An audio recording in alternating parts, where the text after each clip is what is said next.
Good morning, everyone. My name's Kerry Duval, the Warrior Queen. Today, I'm joined by my husband and the newest warrior to join us, Jason Bishop, the Addiction Warrior. See you after this.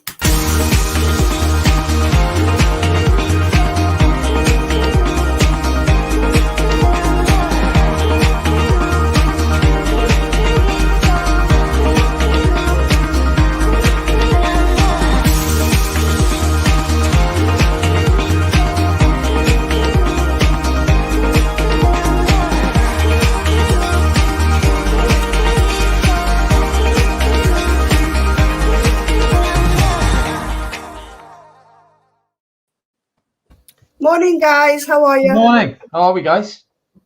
Wow. How long you got?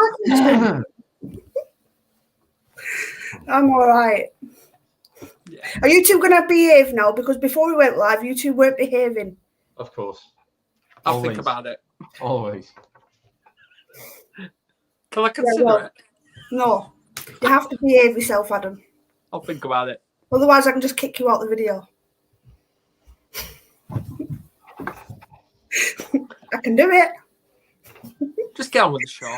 Yeah. Right. Well, we're going to talk about communication. Why is communication important? Adam, you first. Oh, come on. Well, it is, isn't it? Because we're victims of that, aren't we, Kerry? Where we was lack of communication through all this, as people say, pandemic, and we took plans to actually separate for good because we weren't communicating. Yep. Yeah, and then obviously something inside you said to fight. We need to talk.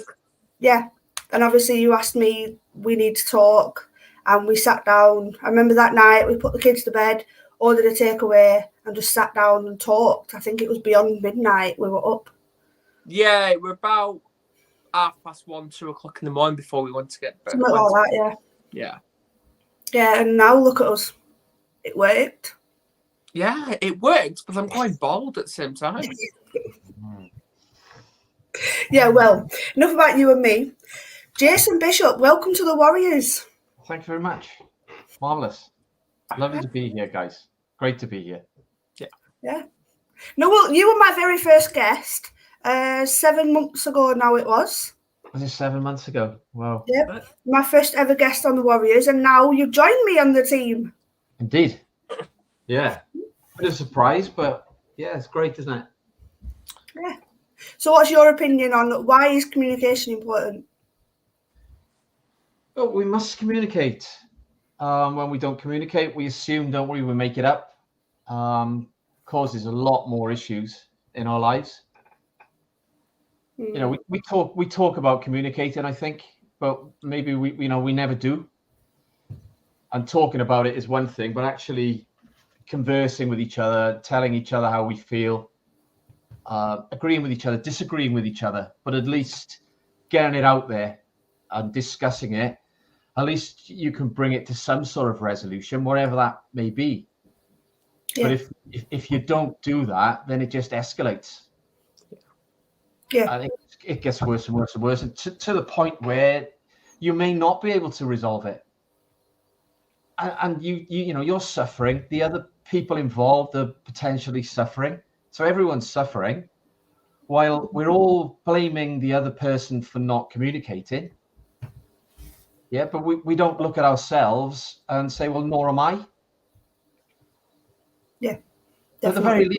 At the very least, when we open a dialogue, then we can move things forward. And it doesn't really matter what it is, does it? Whether it's in your family life, romantic, business, anything. We must communicate. Yeah. We can't just assume that other people are going to know what we are thinking about a situation, which, something that may be actually happening or what we're making up. It doesn't matter. But the one thing is for certain, things can and only will deteriorate when we don't talk about it. Yep, definitely. So obviously, the most important word that we can say to somebody is "How are you?" Because obviously, those three words can mean the world to somebody and can kickstart a conversation, even a brand new relationship if you say them to a stranger. So is there any advice that you would give to somebody who is bottling them up, trying to and encouraging them to talk? We'll start with you, Jason. Well, I think I've touched on this subject. We must talk. We must find somebody that we trust to talk to. And if we don't have that person immediately available, if you like, then we must talk to somebody on the other end of a telephone line. Yeah, where there's no connection, if you like. Yeah. But I think one of the things that potentially that we'll talk to somebody, and we won't, where we might be offloading, sometimes we might be doing it because we want them to resolve our issues, which is kind of not what we need to be doing. But if we are bottling things up to the point where we can't cope, we have to talk to somebody, but it's got to be constructive. Because when I was drinking and I was talking to my friends who were drinking, what we were doing was just reinforcing the beliefs that we all had about life, the people in it, the situations that we found ourselves in, which isn't really helpful. Although you're offloading all this energy and all this stuff you're suppressing, which is not healthy, because we'll become unwell. If we continue to do that, we'll just become unwell, right? Yeah. Whether you're drinking or not. But if you've got somebody around you that doesn't want to in some way challenge you by asking you some questions, which we've got to be prepared to accept. Yeah, so we don't want to be dismissed.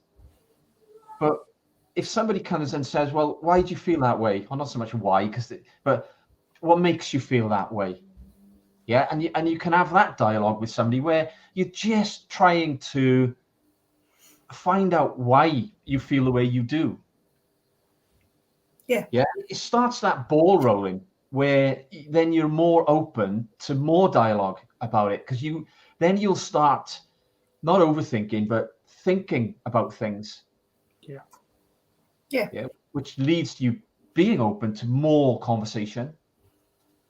Yeah. What about you, Adam? Yeah, see, I agree with Jess completely, and it is important to speak out, especially with men, because the biggest stigma is surrounding men's mental health and men's communication. Because you get all these men saying, man up, stop feeling sorry for yourself. All that, that's part of the problem. And the main problem with it is lack of understanding. And when you're coming across people that have that, it's like you have to question who, if you can't open to them, who can you open up to? So do you think it's a lack of understanding? Or I'd say yeah. Definitely, yeah. Do you think there may be an aspect of the people that we may talk to who have got the facade that kind of show us that they've got this wonderful life, it's triggering them, or they may be going through something similar and just not want to tell us about it? Yeah, and call it, oh, just man up. What's the matter with you? I remember, I'm showing my age now, but years ago, just fucking with Baby Travis, right? And the that music he used to play, and there was some guy on there, and it was years and years ago, and he said he told a workmate about his wife was abusing him. Yeah, I think she was beating him up or something, and his mate told all his mates in work. Yeah, and he said, right, so obviously what he's done, he's gone to a person that wasn't the right person to talk to. But I think this thing of this facade that we have that we can deal with anything, yeah, we're really hidden behind that is, oh no, that's too close to where I am. So I'm not sure if it's so much a lack of understanding. It could be a lack of a want of one. But I think because of the way we all project this thing that, oh, everything's wonderful, mate. I don't know what's wrong with you. It's easier for us to push away and say, oh yeah, not for me. Yeah, it is. It is easier for people to say no, not interested, and not be involved in that conversation. But then we want to encourage people to get involved in that conversation, because mental health can affect anybody at any time. It doesn't discriminate. And obviously this week it's Time to Talk Day. Adam, when is that? Thursday. But yeah, again, it's every day. It's every day. Yes. Well, yeah, and that's what we want to touch on. And this is why I set up this show today, to talk about the importance of communication, to sort of link up with Time to Talk Day. Because obviously it is something that we do have to promote all the time. Because, and I don't know about you two, but I've heard the saying, a problem shared is a problem halved. So if you've got a problem, opening up to somebody, you might find that you find the solution to that problem through talking to somebody. I mean, I know from personal experience, bottling things up is never the way to go. Talking to somebody and offloading can actually be really beneficial to you. Go on, Jason, what was you going to say? No, as long as you're talking to a person you trust, you don't expect to solve your problems for you. I quite agree with you. Yeah. Because if you share it, I've done this myself. When you hear it, you think, oh, as opposed to just going round in your head. Yeah, it comes across as different to you. So when you talk to somebody else that doesn't judge you, this is why I'm saying, somebody you trust, somebody that won't judge you. Don't just assume you can talk to anybody about it, because you won't enjoy it when somebody does just dismiss you. Yeah, definitely. So 100% about talking, but don't put yourself in a situation where then you get rejected, so then you don't do it again, because this is what I did. Yeah. And that's highly detrimental. So it's in many ways then, it's better to get on the phone and just talk to somebody you don't know, but just talk. Yeah, I mean, there are obviously great phone lines out there, like the first one that pops into my head is Samaritans. It's a 24/7 helpline. You can ring up and you can just, even if you just want to rant about your day, just to offload and help your mental health that way. There's a person on the end of the phone that will listen to you and will talk to you and will have a conversation with you, and you won't get judged for that, because they are there to listen and they don't get paid. It's a completely free, voluntary service. Well, having somebody to listen is the most important thing, isn't it? Yeah. Because even if even if you're with your partner, whatever, they'll have their opinion and they'll start telling you what they think. You think, well, hang on, I didn't come here for that. Yep. Yeah. When my friend said, oh, it's just the drink. If it was just the drink, I wouldn't have been there telling him about it. Yeah. And then you feel, oh, right, okay, you just push me away. I'm not in any way, obviously, it's highly important we talk. We communicate with somebody. Yeah. And it's highly communication on every level, even when we don't feel we have anyone to talk to.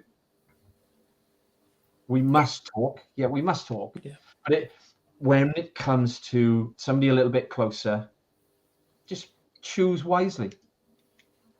Yeah. So would you say, because we always get that saying where people may not be ready to talk, but after really thinking about it, I'm like, I don't think they are. I think they are ready to talk, but they're living in that fear bubble where they're being feared of being judged, criticised, and stuff like that. Well, I think if you look at it in the real world, yeah, as I've just said about all the facades and all, right, everyone is just showing everyone else they've got a wonderful life and they have no issues. Yeah, but that's not real life. No, that is not how it works. On different levels, everyone has something going on in their lives. Yeah. So the whole fear factor is what you're making up in your head about what they're going to think about what you're going to tell them. Yeah. Yeah. So, and society is dictated, isn't it, as well? Yeah. Yeah. And obviously going back to people putting this I'm gonna say fake images out. You know, like for example, the new trend at the moment is having this spotless Instagram ready show home. You know, and people put pictures and videos of their homes being spotless and clean, and it's like other people don't have that. Other people don't want that and don't have the energy to do that.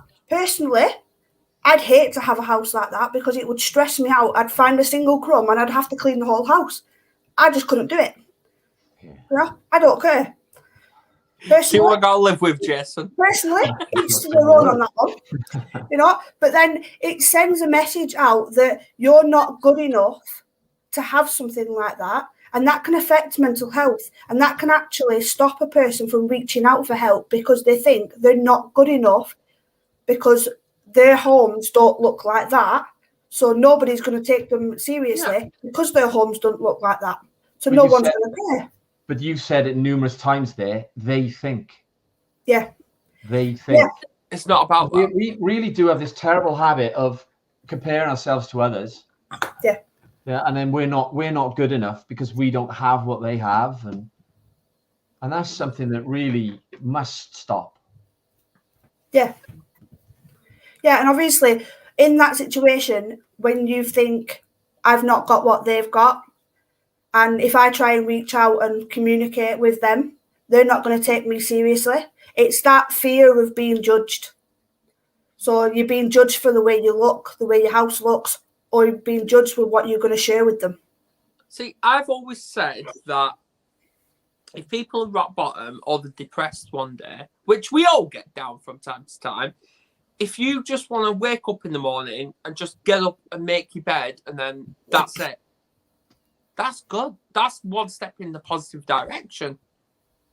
Yeah. Yeah. I mean, I recently gave somebody advice. She'd put a status on about feeling down, feeling depressed. And I said to her, it might sound stupid, but if you can do that one job in the morning, get up and make your bed, it can set you up for a positive day. So yeah, it's a strange one. I think when we're in that place, I agree. Yeah, there's depressed and then there's depression. Yeah, very different things. Because I'm depressed. Life does this. We have bad days. We have good days. If we use those words, right? Some days are tougher than others. Then, yeah. But yeah, if you can start thinking, well, I am going to do that. I'm going to do that thing that I don't necessarily really feel like doing. Then it does start setting you up for a better day, rather than just rolling over in bed and saying, "Oh, I just can't be bothered." Yeah, and we've all had those days. I mean, personally, even me, I've rolled over. I'm like, I don't want to be an adult today. I don't want to get out of bed. But then I've told myself, no, I have to get out of bed. If I can make my bed or get dressed, I'll be okay. Kerry, life is a choice. It's not a coffee morning without me being shouted at. It's a choice, but it is though, because people are very unaware that every action we take is a choice, and we always look for the easy option, which is the negative side in it, instead of the positive. It's that simple. Like you said, you get up, you do a job, and that's make your bed. Don't see it as a job. See it as an achievement and acknowledge it. Then if you want to just get back in bed and then after you made it, fine, do it. You don't have to make your bed. You can make yourself something to eat when you don't want. Well, yeah. Because I mean, when you're in those spaces and places, I can't be bothered with food. And what we're doing is we're just, the cycle is just getting worse and worse. That vicious cycle. Yeah. Yep. So we're not drinking fluids, water. We're not hydrated. We're not eating nutritional foods. So we're not fueling our body. Right? We're not sleeping properly. Because I'd kind of be up all night myself, right? And then just as I'd be like nodding off to sleep, it was time to get up. And I just couldn't be asked. And then it was like, well, I'm not going to work. And there were numerous reasons for that, which is not what we're talking about. But I wasn't eating. So you're just sliding down this slope, and then everything gets more and more difficult to deal with. Yeah. So you feel like doing less, and most people will say, I didn't want anything to eat. They will have something. Even if it's just a piece of toast. Something. Yeah. Just go and make yourself a cup of tea. If you drink half of it, and something to eat. Yeah. And then all these feelings of I'm this and I'm that. You think, well, no, I've just got up and I've done that. Yeah. And it's so basic, and yet it's a positive. And to many people, they think, what are you talking about? But when you're living in that world, it's not. That's really positive. Yeah. Mm-hmm. Yeah. Bringing the conversation back to communication, because we don't want to go too much into the bad days and everything like that in case we trigger somebody, and that's not what we want to do. So bringing it back to communication within families, so between two family members or a parent and child.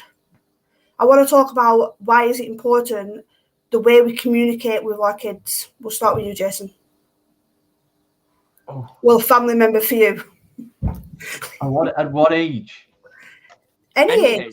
I mean, of course, right? I mean, it's highly important, isn't it? The things that we say to our children, they have no analytical mind. So whatever we say is going to be taken on board, which will affect them for the rest of their lives, unless they're aware of it. So we must be careful what we say. We must be careful when we're arguing and we think, oh, the children are in bed. There's more going on. They know what's going on. This is still communication. We don't explain things to children because they're only children. Yeah.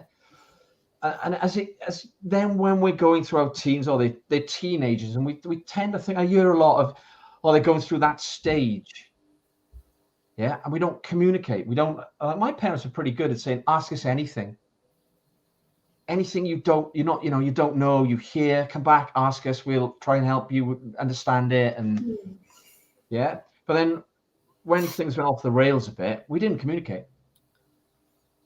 Yeah. Yeah. So it's really important to have that whole relationship where it is easy to communicate right the way through and feel comfortable with talking to your children and your parents. Because we didn't communicate until, I think, all through my 20s and 30s, I wouldn't say we were communicating. Not really. It's only now that we really sit, my mum and my dad and myself, and we talk. And we have talked about things, and sometimes my father is like, oh, because we never talked about it. But I'm not blaming him. We never communicated, right? I moved out when I was talking about it yesterday. I moved out when I was 21 first, because me and my father were physically fighting. And from there it went downhill. Yeah. And then we never really communicated with each other. Not on any level. Like me and my father are friends now, real good friends. I think if you can take that right the way through your life with your children and your parents, it's an amazing thing. Yeah. It'll always be there, and it doesn't matter. Like my sister speaks to my mother every day. She lives in London. She lived in America. They communicate. You know, the grandchildren ring my parents, and it's just an open, nice relationship where everyone kind of does things to help each other, and we all talk, and it's healthy, isn't it? Yeah. Yeah. What about you, Adam? Well, I think the most important thing is, before you have that communication relationship with someone, is you need to have it with yourself first.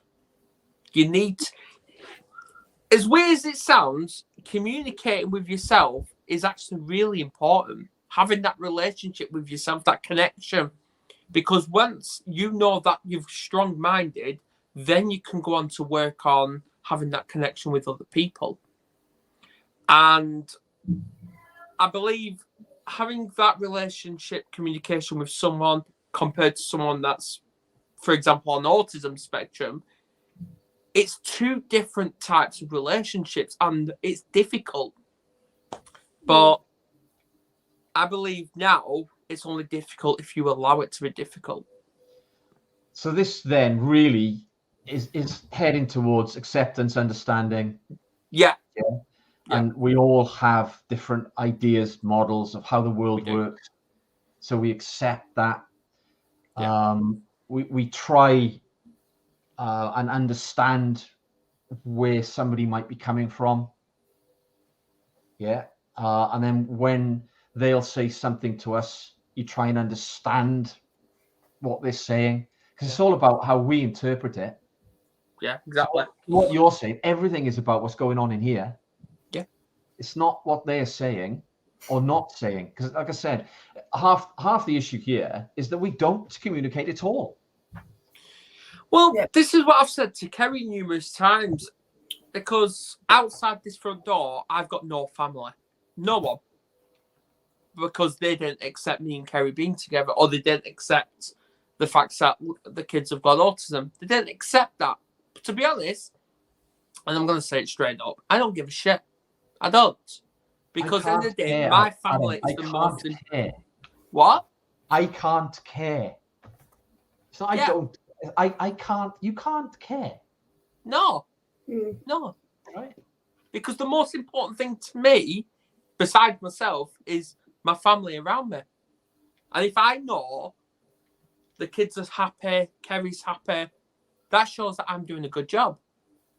Yeah, it's a pecking order, isn't it? Really? It is. That's how it should be anyway, I think. That's just even though Kerry's very difficult to please from time to time, if I see her smiling, I know I'm doing a good job. Should I leave now? Go if you like. She'll get me back after. Yeah. No, I mean, if you want me to kick you out, Jason.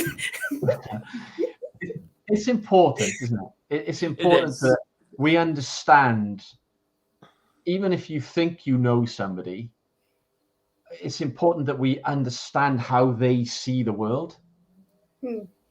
Right? Because if we don't attempt to do that, we'll never communicate with them. Exactly. Because we'll just do this. And then in the long, because that's the short-term impact in it. But if you think about it, the long-term, you're only clashing with yourself. Well, in my own experience, Adam, right? I found that there were a few of us that didn't communicate. Yeah. And with my lifestyle, as I say, because I'm responsible for it, I ended up nearly dead. Yeah. Right. And then when you look back on it, and then this is why I talk about talking about communicating, and that's all well and good. But, it takes more than one person to have a relationship where you communicate. Yeah. So where we will say, well, you didn't communicate, and the other person will say, well, you didn't communicate. Well, none of you were communicating. Exactly. None of you had a dialogue. None of you were resolving anything. And at the end of the day, something's got to give. Yeah. So when I went to see my first coach, right? And he said, you were more than likely causing these people as much hassle as you believed they were causing you. And you think, well, as you say, no, we were all causing that ourselves, weren't we? I wasn't causing them anything. Right? Because none of us were communicating. Everyone was trying to force the other person to do what they wanted. Yeah. That's not communication.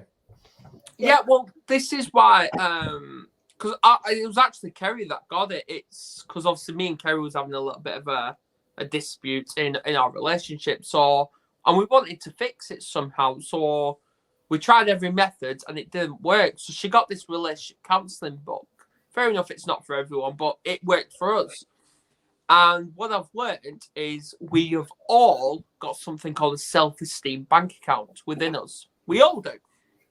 And when you're having these arguments, these tit for tats, as people say, you're attacking each other's bank accounts. That's what you're doing, because you're doing that blame game. And you have to question, what are you actually achieving when you're having them disputes? Nothing. Yeah. No, well, Adam needs to really practice what he's preached, because... Oh, for God's sake. I'm going to kick her out. I can come back later. I don't mind. No, but the reason I say that is because, I mean, it makes a really good, valid point, that attacking another person's self-esteem bank account, but then are a few people around us that he'll attack, but then he won't talk to them. He won't communicate with them. I have reasons. Oh, look, I was thinking about this earlier.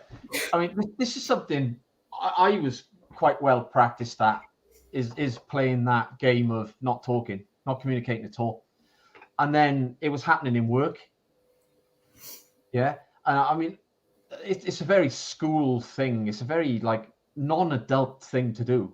But we'll just do it forever. And we just do. Right? Because it's a learned thing. We get our own way when we do it. I know that. Right? But what we're doing, we're attacking, really, once you drop the idea of who you are, nobody can really attack you. Right? When they attack who you think you are, then you'll take it very personally. Yeah. Right? Yeah. So when we get into this thing of, well, I'm this guy and I'm that guy, I'm better than you, you're that, right? Oh, no, you're not. No. Right? And then you talk about personalities and strong-willed, all right? And then the other person thinks, well, I'm this, right? I'm strong-willed. I'll beat him. I'll beat her. Whereas when you go back to who you are, yeah, then I haven't felt like that in a very long time. I haven't felt that way when I do a video, when I do a post, whatever I do, that I'm not walking around. Somebody might say something to me about what I'm doing, and it'll just go like that. It doesn't trigger me anymore. No. Because I'm doing it for a reason now, and it's not to do with anything outside of me. And then that's a lack of communication, because they are trying to trigger you. Yeah. That's not communication. That's them trying to feel better about themselves. They're not communicating. Point scoring. Yeah. Well, it's that really is about them making themselves feel better. Yeah. Yep. So when we stop making it about us, right? We can communicate. We really can. But when you talk about fear, a lot of the time I didn't communicate. A lot of the time, a lot of us don't communicate, is the fear. Right? We don't want to be vulnerable. We don't want to be proven wrong. Yeah. I'm saying things now that I thought I'd never say, certainly because I didn't want anyone to say, see, I was right all along, because I didn't have that right in my head. Because when you're coming from a place where it doesn't matter, I'm happy to communicate with anyone. Yeah. Yeah. And nothing in the way. Yeah. Yeah. And you know what? Through doing the Warriors, I find that I'm communicating with people around the world. I've never met these people, but I'll be open with them and I'll talk to them and communicate about anything they want to communicate with me with, But then people who are local to me, I would never have those sorts of conversations with them. So the way we communicate with people can be because of location. So I'm happy to communicate with people I don't know, but the people around me don't know my story. And that's one of my problems. Right. And you need them to know your story? No. No, I put my story out on the Warriors, and if they want to know it, it's there for them. So that's just one thing with me. It's weird. I don't know. It's a strange thing, right? I mean, Again, I was talking about this yesterday. Some people didn't talk. Now they do. Some people didn't talked and then now they don't. And now you think, well, do you know what? It can't matter to me. No. Yeah. It doesn't matter to me. Yeah. Right? Because, and I'll communicate with anybody. It really, I can't allow these things that went on in my life for such a long time to continue. And I made that choice a long time ago now. Because it gets us nowhere. When we're not prepared, whatever the outcome of that communication is, I'm pretty sure, right? If we communicated, stop drinking, stop there when we would have been throwing abuse around the place, and it might have come to the point where it was like deemed that I couldn't be part of the business. So if I communicated, then it might have worked out that I couldn't be I had to sell my shares, right? You won't do it then, will you? And somebody else won't do it because they might just get found out. But when you drop all of that and just say, well, we need to talk. I need to talk. And drop the whole thing of being in fear of judgment. This is why I say somebody on the other end of the telephone line might be a really good option, because they are not going to judge you. It's not their job to judge you, right?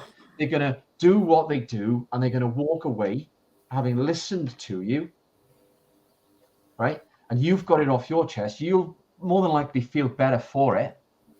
And then you might be able to open a dialogue with the person you really need to have a dialogue with. And as you say, yourself. Because if you don't open that dialogue, then you're going to be stuck. Yeah. You've got to start communicating with yourself and understanding yourself more. Agreed. The more you do that, the more able you'll be to communicate, because the closer you'll get to being who you are. Mm-hmm. Yeah. Yeah. And kind of not that we ever find that, right? But we take those layers of conditioning away, and the fear goes with it. Yeah. Yeah, we need to get away from this fear of fear of talking, and actually start to communicate more. And this is why, another reason why obviously I wanted to set up this and link it with the Time to Talk day this week, because talking to somebody can help you so much. And obviously I know that Warriors is going to be putting a video out this week, aren't we, Adam? Who knows? But we have an issue with this thing of, it's all walks of life, and we all believe we are in different places and whatnot, right? Without going too deep into it. And I did a video on this. Certain things weren't for me because of where I thought I was in the world. Company director, nice cars, nice clothes, nice this, friends, wealthy people around me that, I couldn't possibly talk to people. I couldn't do that. Other people did that, not me. Yeah? Yeah. Think, that's just all made up. Yeah. So if you just say, look, no, I really, really need to talk, right? The first step is to talk. Then you kind of say, well, how am I going to resolve these things? But it's so highly important that we forget who we think we are, whether we think we're lowly or we think we're a god, right? It doesn't matter where you think you are in the whole thing. Drop it. Yeah. And accept that every single one of us at some point needs to talk. We cannot deal with everything on our own. No. Right? Me against the world is victimhood. Yeah, I mean, what? When I read that, I was like, what? But because you thought, I'm being strong, I'm not talking about it. I don't need to. I'll put them all on here. You think, right? I'm going to pick up on that. I'm going to pick up on that because the biggest strength of it all is opening your mouth. Of course. That's the biggest strength. Yeah, right? It actually shows strength to open up and say, I need help, I need to talk. It actually shows that you're a strong person. Yeah. And genuinely feeling how you feel. Yeah. Mm-hmm. Not judging it. Right? No. And accepting from that, I genuinely, really, really deeply need to talk to somebody. But what we do is we just say, I'm going to go for a drink, I'm going to go running, I'm going to do this, I'm going to do that. Whatever your thing is. And the last thing we think of doing is actually communicating with somebody. Yeah. Exactly. Yeah, and this is why we're doing these shows. to encourage people. If you need to talk, find somebody close by, or even if it's just picking up the phone to somebody that isn't close by, that you trust. Speak to somebody. Like, you don't have to go as deep. You know, I said I never said I wanted to kill myself. I've said that, right? But I was like, I don't want to be here anymore. I don't know what to do. And my friend looked at me and kind of went, oh, I didn't expect to hear that one. Yeah. And he said, I'd never thought I'd hear those words come out of your mouth. And I was like, well, I've had enough. I just don't know what to do. And then he went, oh, it's the drink. It was too much. Right? Because we opened a dialogue and it, boom, there it was. Ease him into it. Yeah. I didn't say, well, I'm having a rough time, mate. And I really don't know what to do about it. Yeah. Yeah. Well, yeah, and obviously you're going to get those people that don't understand it. What I'm saying there is if you do have that person that you do trust and you open that dialogue and start talking, just see where you go with it.